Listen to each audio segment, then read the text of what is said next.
Are we recording? We're recording. We are live. There's a hope.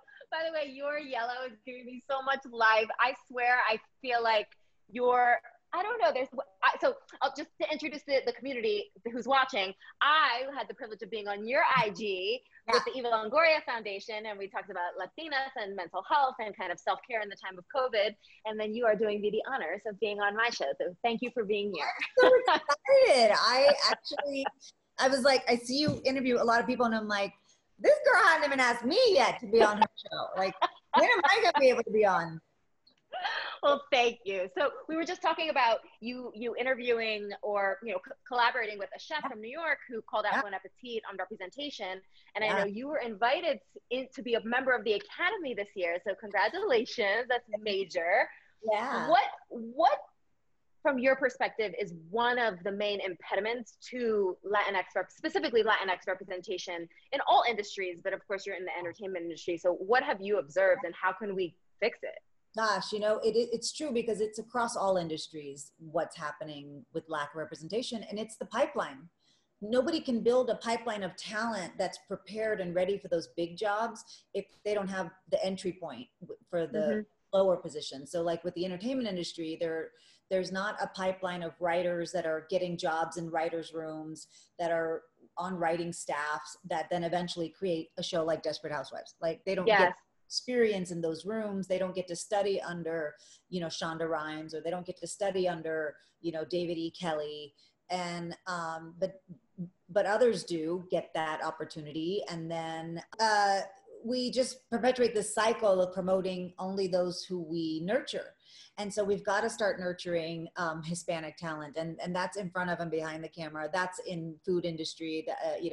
I was talking to Rick Martinez about, chefs, and there's not enough Latinx chefs running kitchens and restaurants. So we got to build the pipeline of Latinx talent so that they're prepared for the opportunity when it's presented to them. Did you feel like you had mentors along the way? I mean, I remember when we spoke, someone was saying to you when you were just coming up, oh, but it's like 1 in a million. Like it's 1 in a million to make it in Hollywood. You're like, yeah, exactly. I'm it. So clearly you are a self-motivated trailblazer, but did you have folks who you leaned on along the way or who mentored you? Yeah, it's so funny because I didn't have to look far for role models. I didn't grow up with celebrityism. That's fairly new. Last maybe 20 years of being a celebrity. So I grew up with my mom, and I grew up with my sisters, and I grew up with my aunts. And so I looked to them. They were educated, they were smart, they were ambitious, they were driven, they were independent.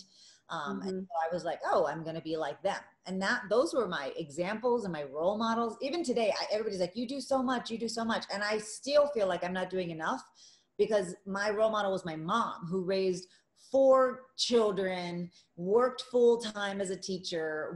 My sister's special needs, so took care of my sister, and every day had dinner on the table at 6:00, like a homemade dinner, like every day. And then ran us around school and practice and gym and cheerleading and band. And she was like a human taxi. She was at every recital, game, play, whatever. The bar is high. Like, I was asking Mom, how did you do it? And she doesn't even understand the question. Like, what do you mean how? You do it. Yes. Right. But like, how? She's like, you do it. Like, she doesn't even understand, like, you don't have a choice. Right. And I remember one time I was so tired. I was directing, and I was tired, and it was cold, and I was sick, and I was talking to my mom, and I was like, I'm so tired. And she was like, well, what are you going to do? You got to finish it. Right. Right. Like, I'm like, no sympathy, no, ay, mija, let me take you some soup, or what do you need? She was like, right, well, suck it up, because you got to finish directing, right? And I said, well, yeah, of course I have to finish. But she was like, get it done. I hear that. Well, I can totally relate. My mother is a Cuban refugee. She taught herself English by watching Sesame Street, and then was admitted to medical school a few years later. So when you have those examples in your own 4 walls, it's like, complaints are not conversation, excuses are not currency. We just gotta go. So Yeah. that's a beautiful example. So were they supportive when you wanted to go into the arts? Yeah, because I had already went to college. So my mom was like, you have a degree, go do whatever you want, as long as I had my college degree. But, you know, I understand, like, we're actually, you and I are privileged to have that involved parent, right? And there's Yes. so many of our Latinx households that don't have that engaged parent. For many reasons, they're probably working 4 jobs, right? Their Yes. mom's not home to help with homework. Their mom's not home to cuddle them and put them to bed and read them a book. And, you know, there's a lot of, you know, pressure, in economic pressure within a lot of these households in our communities. And so I understand having my mother around is a gift. And that's why my foundation really tries to help as many families as possible, because many of Latinx families don't have that infrastructure of support like you and I did. And Mm-hmm. and so they've got to seek that support somewhere. So why not me? Why not you? That's incredible. So you mentioned the Eva Longoria Foundation. Can you tell folks more about it? Is this something what are projects that you're working on, or how can folks support and get involved? Yeah. So I started it so long ago. It's all a blur now because COVID, so long ago, but it was to help Latinas reach their full potential through educational programs and entrepreneurial programs. And so with the educational piece, there are so many young Latinas that all aspire to go to college, but don't have the means and a lot of barriers. And so really, again, building the pipeline of talent, helping these young girls get the education they need, because they are the future workforce of the United States. Whether we like it or not, Latinos are the fastest growing demographic in the United States. And so these women of our community are going to be the future workforce. So let's prepare them for that future.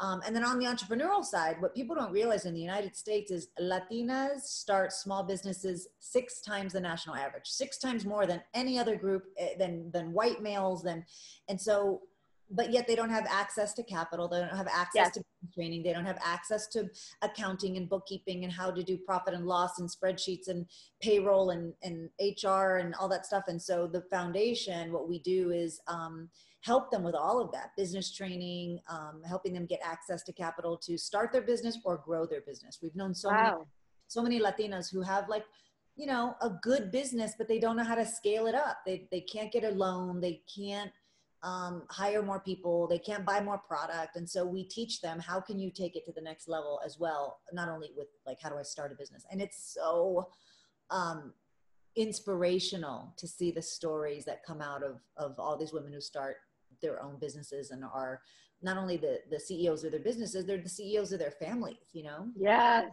And yeah, I mean, and somebody who's coming from the wellness perspective, the CEO of their bodies, and like making sure that multi-layered, very hard to unpack conversation is happening on all those levels. So thank God there are resources like what you're offering, because you're right.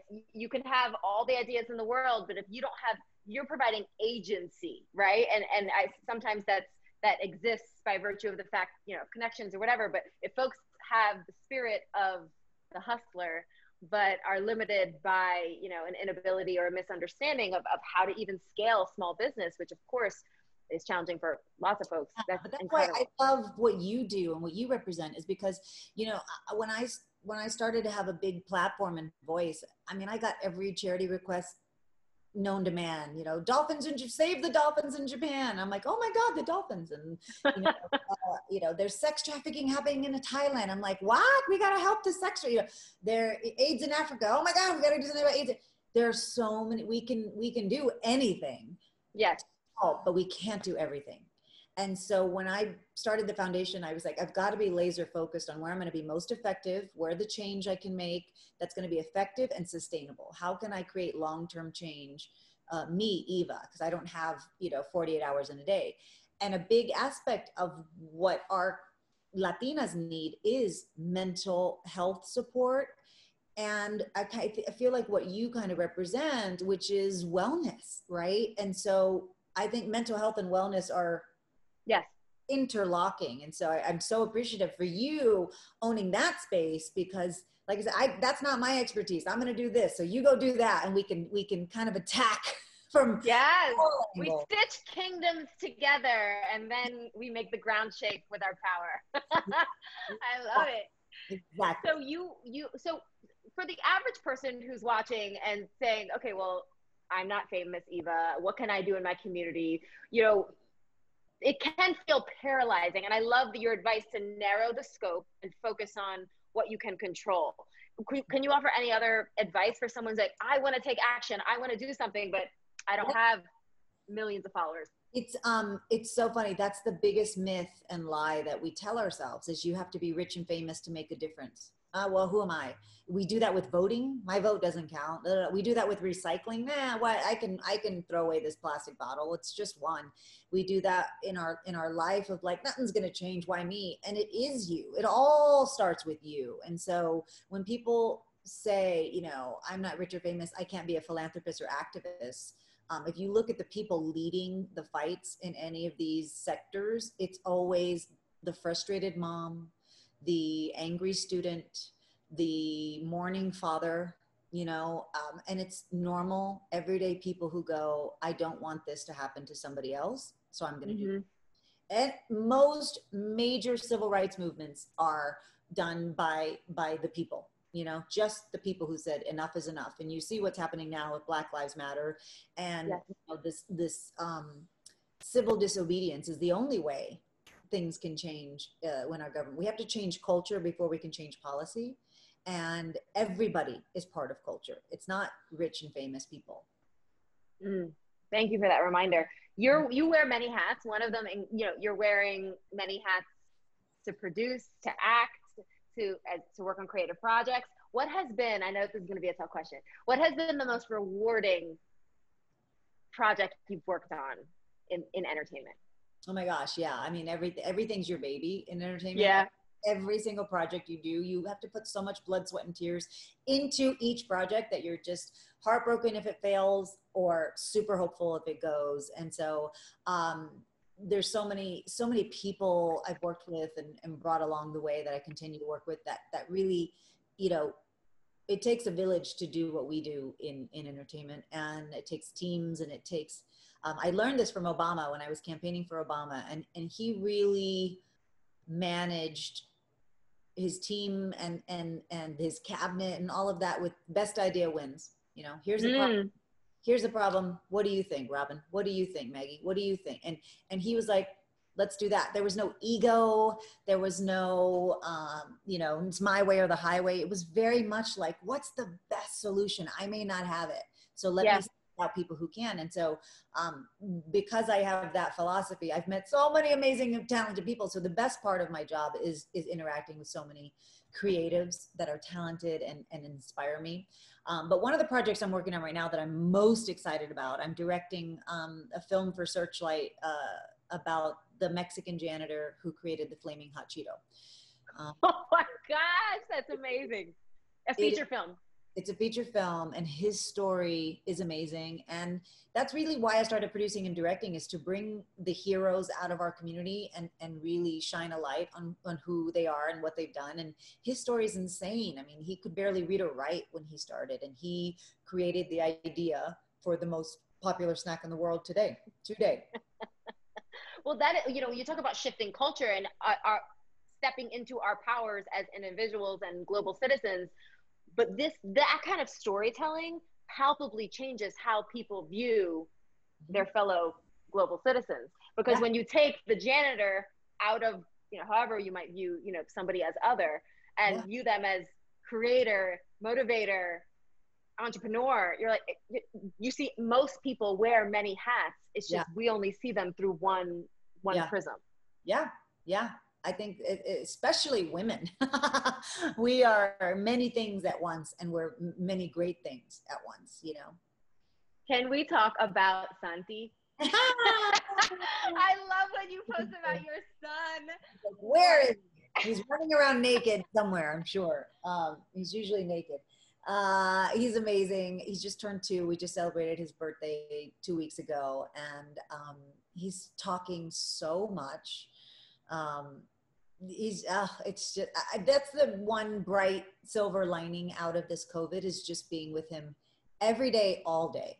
Like, I was already getting anxiety because I was going off to direct, and then everything stopped when COVID happened. But I was like, oh my God, okay, how am I gonna, I want to still put him to bed, or I still want to wake him up.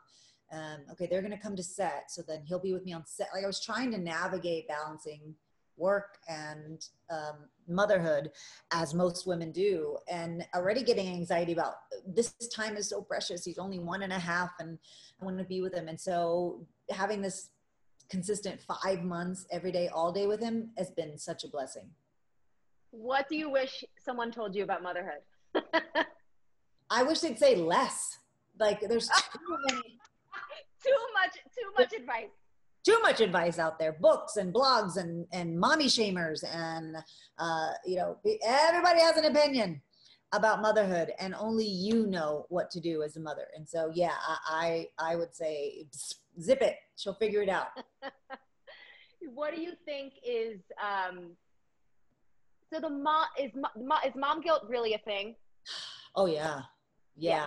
Yes. Oh yeah. What's is the tension that you just want to clone yourself, or I'm yeah, because there's nobody like mommy. So even though if you have a village, which is rare too in our communities, sometimes it's like, you don't have grandma next door. You don't have your tia or your tío next door to leave your child with, because it does so many people. I didn't get to read him the story. I didn't do bath time today, all of that. And it's funny because, Jay Shetty, who's a good friend of mine, he's just so inspiring. Oh my God, I love his speed. Brilliant. And he really taught me something in one of his podcasts where he said, words are powerful. Words are they can create emotional poison.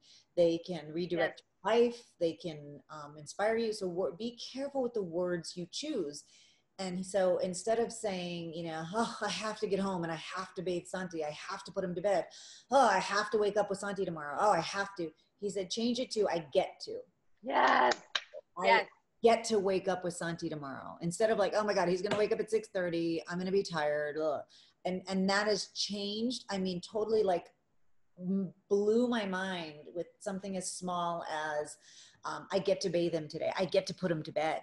I get to wake up with him. I get to read him a story. I get to do all of this stuff. And that has been, it changes your mood. It changes when you're with them, you appreciate it and you're like grateful and thankful, as opposed to like, okay, let's get bath time. Let's go. Oh, I got to hurry up and do this. It changes your approach to your child.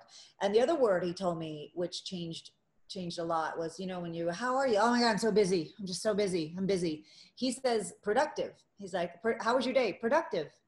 Because that's the point of busy, right? Like you're getting shit done.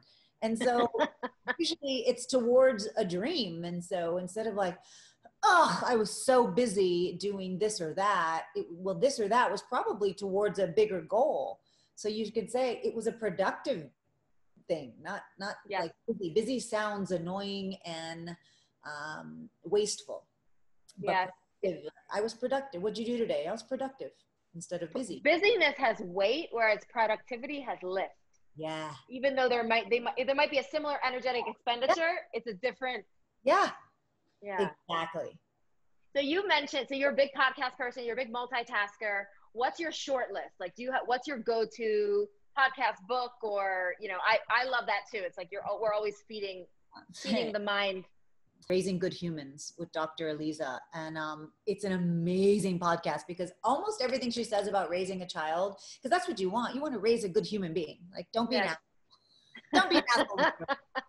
And she talks about everything. I mean, everything from potty training to talking about race with your children to raising a boy versus raising a girl, blah, blah, blah. And she brings all these experts on and stuff. But a lot of what she says is so applicable to your relationships with everybody, not just your relationship with your child. And so she said something that was again mind-blowing. And she said, with your 2-year-old or your toddler or your babies or whatever, you gotta meet them where they're at, right? So you want them to go read this, look at this book, but they're playing with a dinosaur. Go play with the dinosaur with them, right? Meet them where they're at. That's in life. Haven't you met people where you're just either energetically, you're like, God, I don't get that person or this. And I realized I got to meet them where they're at, as opposed to approaching it with like this arrogant mother, like what, like, and just going, okay, cool. That's where that person's at right now. But also it releases you. I try to when I realize I'm in a place like that with friction, I try to release my resistance to it, not accepting of any BS, but it's just like, okay, there's Yeah. friction here. I'm Yeah. not going to like pull harder. I'm just going to like, Yeah. and then pivot sometimes if you need to. But, you Ah, know, the more resistance we feed it, yeah. that stuff, they Yeah. become like energetic weights. Well, and that's a great piece of advice for marriages, right? And so picking your battles is another way to say it. But like when there's friction, my husband changes the house all, like he will move this chair tomorrow, and then there'll be a coffee table there, and then next week the bed is going to be over here, and then next he just constantly changes house, and I get so frustrated. I'd be like, why do you change? Oh my god. And finally I was like, Eva, why do you care if the bed is over there? Like, I don't care. And he enjoys it.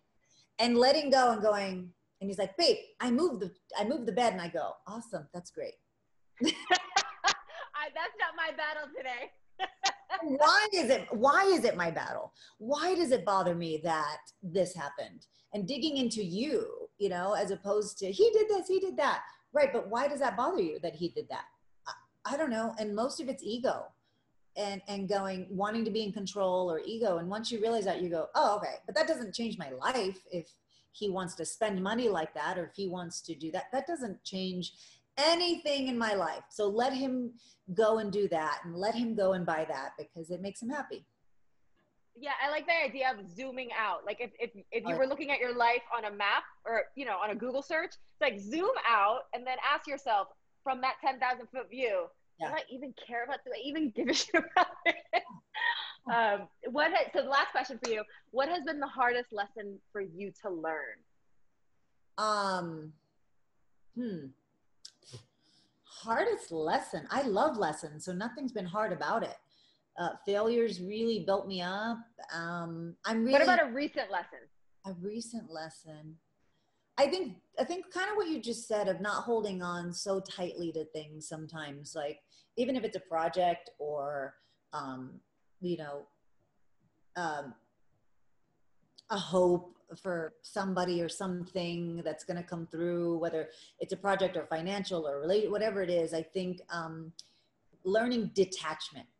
That's a lesson in life. Don't be so attached to this or that, whether it's materialistic or whether it's an idea. You know, in some past relationships, I was so attached to this idea of who you should be. You need to be this for me. You're this for me. And I was so attached to that idea, instead of looking at the reality of who that person was, which was something else, and going, oh God, I've got to let go of this and face this. And then same thing with stuff, like, you know, materialistic things of like, I'm not that attached to. I remember, you know, my sister ruining my shoes and being like, they're shoes, you know. And that, you know, lesson too with children, right? So Santi, like, just taking this and, you know, and you're like, no, he broke the thing. He's gonna break things. He's a child. And what was it? He's always in my bathroom, and he pulls out all my makeup, sponges, that takes a lipstick, is like, oh, and it creates so much joy for him that I have zero attachment to him, to me having to put all that back. I don't mind putting that all back because of the joy that he loves, you know, just pulling everything out. And so I think that's a big lesson I've learned over 40 years of my life is it's good to be detached. Like, that is the true definition. You're untethered. I mean, that is like, you know, you want to talk about the untethered souls. Like, that is untethered. Yeah. Yeah. Thank you for being on Hustlers at Home. Do you have a question for me? You can put the host in the hot seat. I have 100 questions for you. I have so many questions for you. I'm so inspired by how you speak. Like, when I'm talking about words have power, you are probably one of the best people that I like to listen to, is because what you say, like, really something clicks in me whenever I hear you speak, or hear you on your rides, or hear you, you know, I forget what you had said. It wasn't like, if it's not hard, then you won't ever change. It was something similar about change and challenges. And so I'm so grateful that you exist, because some people need digestible, applicable words. Like whenever you get really heady and macro and like, ew, people go, that I don't know how to apply that to my life. And I feel like your lessons that you speak about and talk about, and like as you're trying to climb a hill, by the way, and you can't breathe and you're like, I'm going to kill her. Things you say just click and make sense. Even if it's like, make space for the pain. Make space for the pain. We're climbing a mountain right now and that's okay. It's supposed to hurt, right? And you're like, okay, yeah. So where do you get that from? Where did this Robin evolve from? Because I know you were a lawyer and then you found your passion and all that stuff, but like, you know, even before you wrote your book, you were this person, but how did it like flourish? Well, you know what? I think it was marrying my love of being a wordsmith and the written word with enough time by myself on runs. Like I had so much time when I was training for ultra marathons to just really garden and nourish this conversation. But then I started journaling and then I just started having an understanding. And I have my biggest aha moments often when I'm working out. And then when I'm teaching on Peloton, I honestly feel like I'm just channeling. Like, when I'm sure you feel it when you're, on set, when you're just in, or when, the Michael Jordan, when he's going to swoosh, it's just like, you feel like you are in alignment. And that's what I feel when I'm on the bike or I'm on the tread, but it's really doing the inner work before any of that happens to understand like, who am I? What conversation am I having? What energetic frequency am I holding? And then also understanding the value system. It's like, I'm not literate in excuses. I want to hold space and energy for folks to step into their power. And it's like, once you understand your value system, you can start to hitch monikers onto that. I paint and sweat.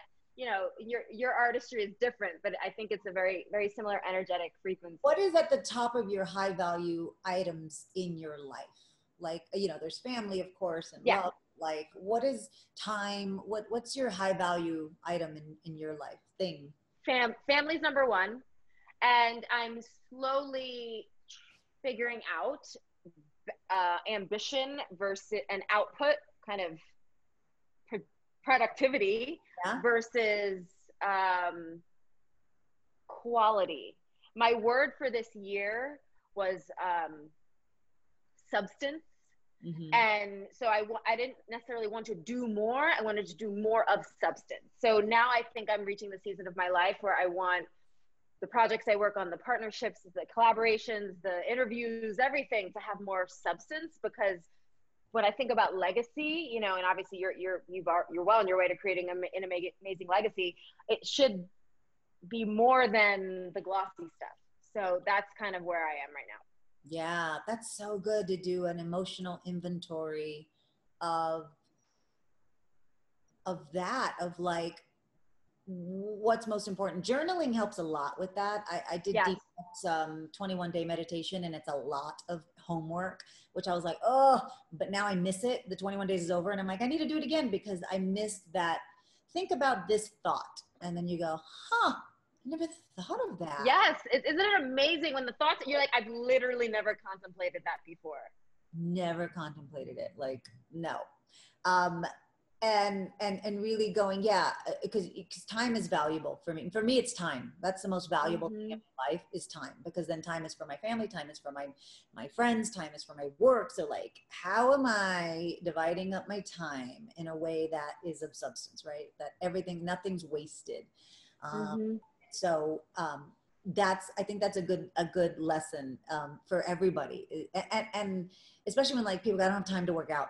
You do if it's a priority in your value system. Yes. Right. Ask whenever I tell myself I don't have time, I reframe it. It's like, I'm choosing not to spend my time, in the account of energy and time being currency. I'm not using an expenditure on that, but replace I don't have time with it doesn't matter.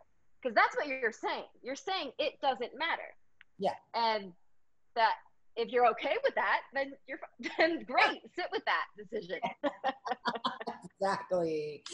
Oh, I'm so appreciative of you and everything you're doing. You don't know how many people come to me and go, "Oh my God, your conversation with Robin. Oh my God, I was like, oh my gosh, everybody is so inspired by you, and it makes me proud. It's like I don't even know why. I'm like, right? I know. Well, listen, it is an honor to speak with you. Thank you for all you're doing.